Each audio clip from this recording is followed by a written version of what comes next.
Barry's here. No. Do you know who Barry was? Yeah. It's not a bloody sheep, it's Larry. It's Barry, for God's sake. It's not bloody Barry. What? Why Barry? I don't know, because the sheep go bah. Up here, Samantha. Well, here at last, my quest begins. I'm going to bag my first seat at Doon Castle, and then the great cause will commence.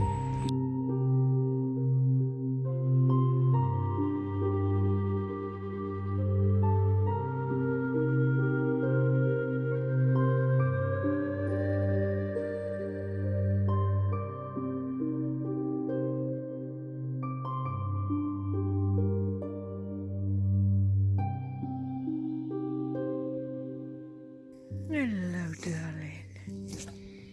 Oh, hello, aren't you beautiful? Eh? Yes.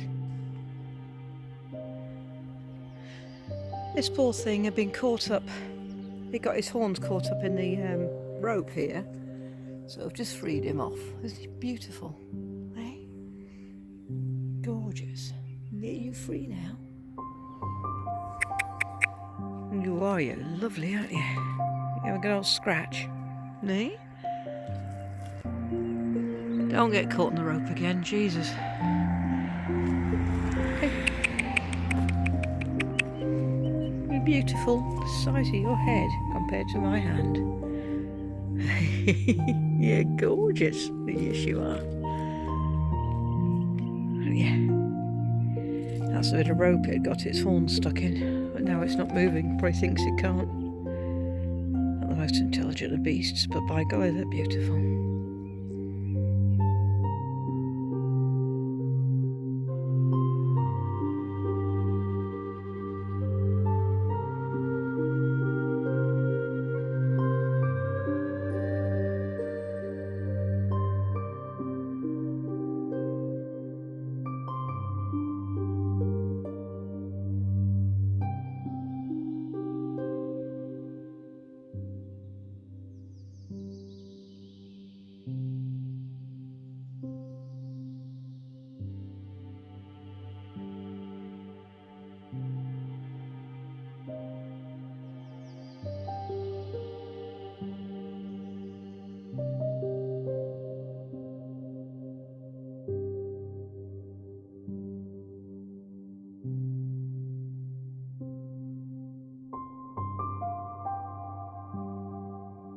I'm actually in Banff Castle at the moment, having walked around the area, and the kudos points are not clocking up. The same problem I had at Roy Castle as well, so don't understand why.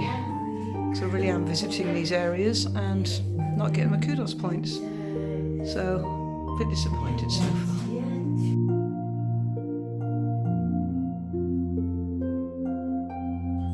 This is absolutely beautiful, and it's quite warm. It's about 9 degrees here. No wind as such, only a very gentle breeze and no rain. So I made a point of following the path and then laying down some sticks in an arrow-like formation to take me back off the main path back to this one. This is absolutely excellent. So thank you, Andre, for setting this amazing adventure.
Well, hello there. Yes, I'm back in the country that I love. And with scenery like this, what's not to love about it? So I've just bagged another castle, and happily for me, less than half a mile away, there's another cache up here, the Martyr's Stake. So, thanks for tuning in, and plenty more bits and pieces on the way soon. At least I've got away from those noisy sheep now. Onward and forward.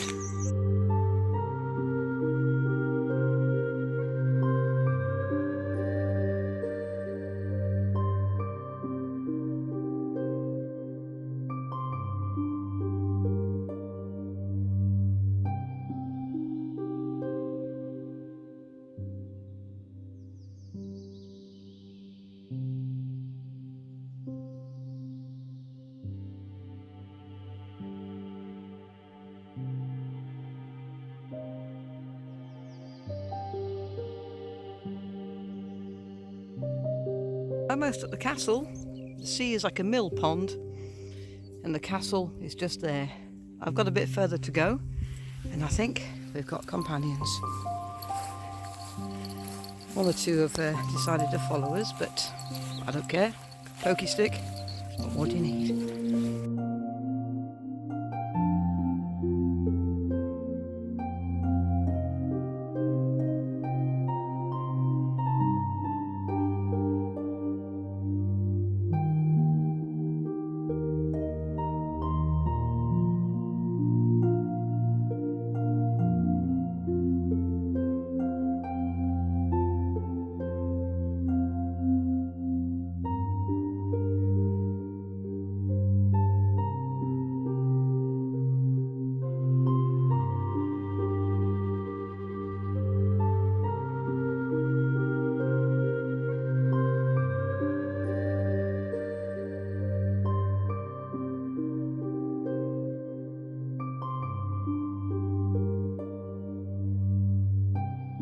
Another castle bagged.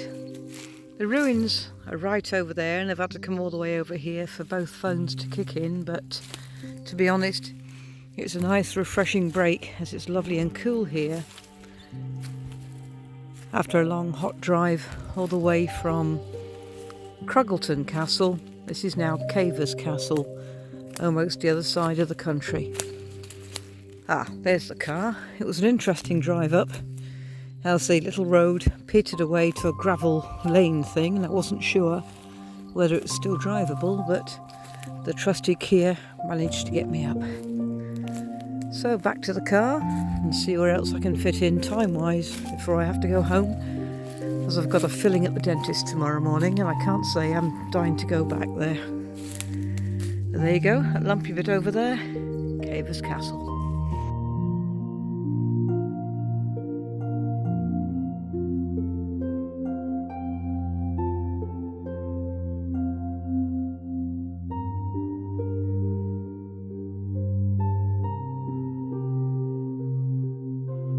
Here I am at Goblin Ha. What a terrific place. Interesting to get to though, because you have to park at the top of the road, because it does say anyone visiting the castle should park there. If you walk towards the farms, on your right you'll see some little cottages. Turn right and walk in front of those, through a gate and follow the path. Don't go up into the farmyard like I did, because I followed the arrow. I'm just waiting for the iPhone to kick in now because the Android has already registered where I am, but I'm going to have a little look through here. It's an absolutely incredible place. Oh, that's my where I go up, going beep beep, not me. I think I'll have to go back in the other way. But it's quite a big place actually, I'm quite gobsmacked. I'll turn round in a minute and let you have a look.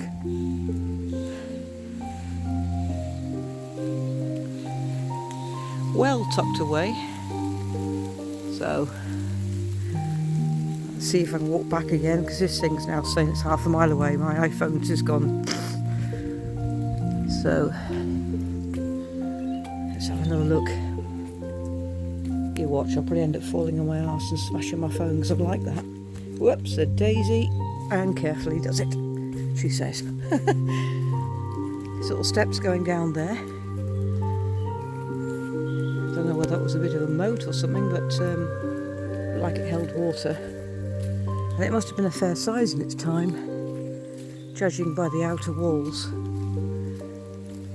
But this is the thing to see. It's absolutely amazing. That's where my iPhone, the Android said we were in business. So lack of internet or anything like that, I might have a problem. But look at that. Out of all the castles I've been to so far, this one is certainly worth the walk to. Absolutely amazing. Because I do like to pretend what it was like when it was all fully functional and being lived in. And the sheer artistry of this brickwork here. You see the old wood in it as well. Absolutely amazing. So, Goblin Hard Castle. Only one kudos point, but for me, far more than that.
This isn't looking good.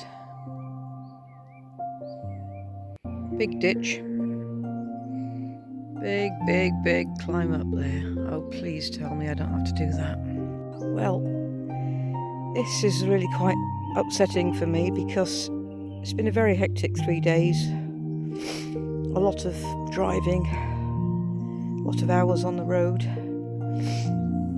But I almost made it to that little tree there, but it really is, it looks quite easy on there. It's very steep, and you have to use rabbit holes as footholds.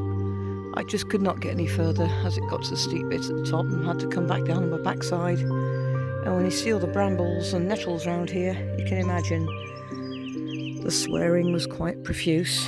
So, because it's such a small zone, you've got no choice but to climb up. It's physically impossible for me. And it's very disappointing because I've done a lot of hours on the road, spent a lot of money on fuel and accommodation.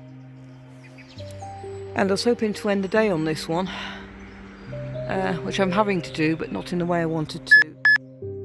So it just seems like that's it for the English castles. And I'll have to face a Comwyn one that's in the middle of a loch when I get to it, but there's a good chance I'll never finish that either. So, it's such a rotten way to end this little break, and as locations aren't showing even though I've got over 200 points, I'm wondering if it's worth carrying on. I'm not going to show you what I look like because I'm a bit of a mess, and it's such a shame. Oh boy, I'm so glad to see my car absolutely shattered. So, off back home now, and when I'm not feeling so tired and emotional, I'll probably have another go. But anyway, it's quite busy considering I'm in the nowhere. Anyway, it's been an absolute riot up till now anyway, so I'm not going to let one bad experience put me off completely. But that is a moat round there. And that looks really shallow there, but it's not. It's like that. Far too dangerous, as I've got a knackered left knee, and hobbling up there with a pokey stick to keep me in place, just not worth the risk. Still, I gave up on the castle yesterday and had another go at it today and managed to succeed, so you never know. But for every high there's a low, and this is my low, but at least I'm having a low in a beautiful place. That's where I go out going beep beep. Very peaceful actually. There's lots of cows over there, which is my sort of thing. Anyway, until next time, keep smiling.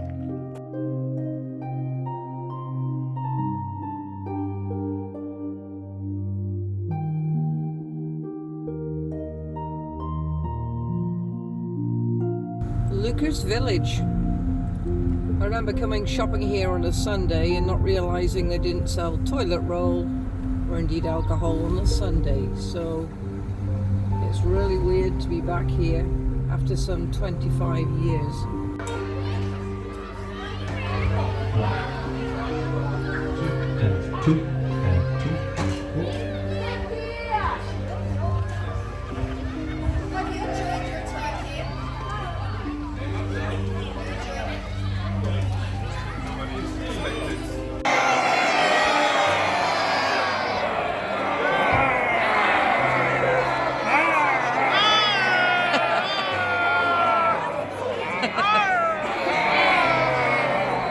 How does it go?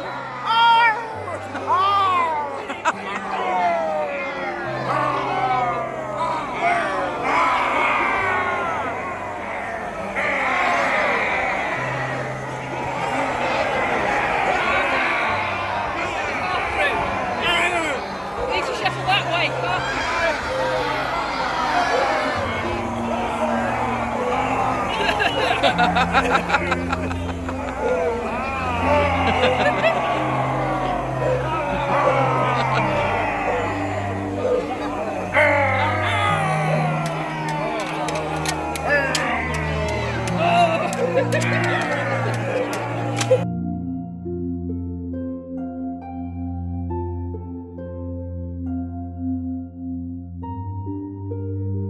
It's really times like this I really don't like geocaching on my own, because I'm finding these great cause ones quite difficult to actually get to. Bearing in mind I've got a knackered knee and 3 poodles, so I'm having to carry Molly under one arm and try and negotiate all this with the other.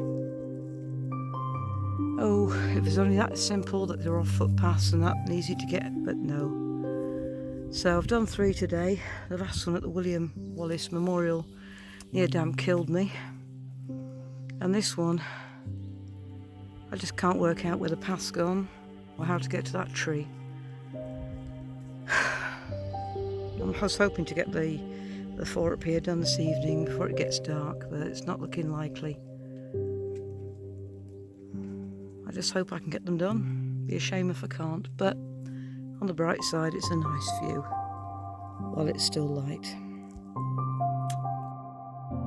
Well, I found it eventually, but I'm going to have to bang out of these ones because frankly it's too dangerous, because it's, what time is it now? It's 10 to 7 at night and it's a bit wet underfoot, so it looks like I'll never be able to do these ones on my own, so I'll have to wait until I can get someone to come with me, because it's too difficult, because the paths aren't very easy to find due to the August overgrowth, and I didn't expect them to be this difficult to find after all the miles and the effort it takes to clock up the points to actually get the coordinates of these caches. I was hoping it wouldn't be like this, but it's beyond, sorry, it's flies everywhere. It's beyond my capability. I'm getting tired, and when you get to the point you're not really enjoying it anymore, it's bloody flies. There's no point. So I think I'll try and see on the map how the other ones are, and if they're going to be as hard as these last 2 have been to get, I'm going to have to bang out. Never mind. I think you should name the great cause the great obsession, because although I'm on level ground, which is a blessing, every time I go somewhere and it narrows it down, it jumps back up to 15 feet again, so I am literally going around in circles. This is certainly not for the faint-hearted, because bagging the castles I think was more fun than getting frustrated by trying to find the caches. So I'll give it another few minutes, as I don't give caches more than 15 minutes usually, and when you stop enjoying foraging through woodland and getting covered in grass seed, then hey ho. Yes, I sound a bit fed up, but it's just so disappointing when you think it's going to be a great adventure, it turns out to be nothing but misery. Of course, the only thing with finding caches that are tucked away in woodland areas are having to de-seed the poodles every time, which is getting a bit boring. So I'm going to try and find some either drive-bys or ones that are not hidden in woodland. Thankfully, it's not got ticks yet, but this is going to take quite a while. Luckily, they're pretty patient.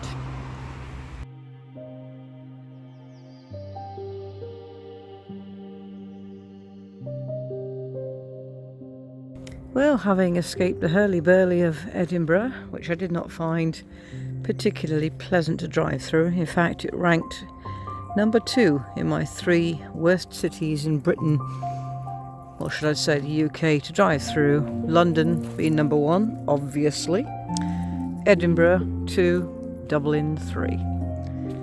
Anyway, it's nice to get off the road and aim for another great cause cache. So looking at this, it shouldn't be too much trauma to go and get.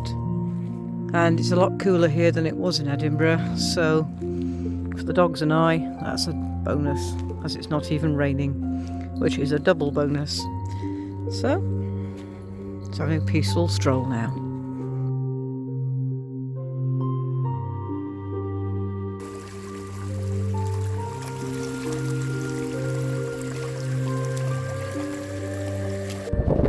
I'm aiming for the last 2 great causes now. As you can see, it's not the best of... Well, I've got 2 more of the great cause to find now, and I'm hoping I can get to them, because as you can see, it's a bit wet and windy. Typical August summer's day in Scotland. When someone mentioned to me earlier this year about hitting the road, spending hundreds of pounds, driving thousands of miles around Scotland to go and view castles, it was crazy enough for me to say yes. You see, 2019 for me has been quite a challenge in more ways than one. It's been pretty terrible actually, and this is exactly what I needed to take my mind away from what's going on. I hit the road in March this year, and I've been driving around like a lunatic and visited Scotland more times than I can remember this year. And instead of going to the mega, it was my plan to finish the great course, which I've just done now. It's a weird feeling. It became an obsession. As I told this cache owner, it was a great obsession, not the great course for me. So, standing somewhere in Scotland, having done the last one, it's a relief, admittedly, but also I'm quite sad it's done. I think I prefer chasing the castles to bagging some of the caches, because some of them I found quite physically challenging due to my knackered knee. And the cache owner virtually held my hand via WhatsApp, I mean Facebook, same thing these days, to help me find them. Superb. I can highly recommend it, and if you want the adventure of a lifetime, go on to geocaching and look for Lambraski's The Great Course. This is me, sodden with rain and knackered.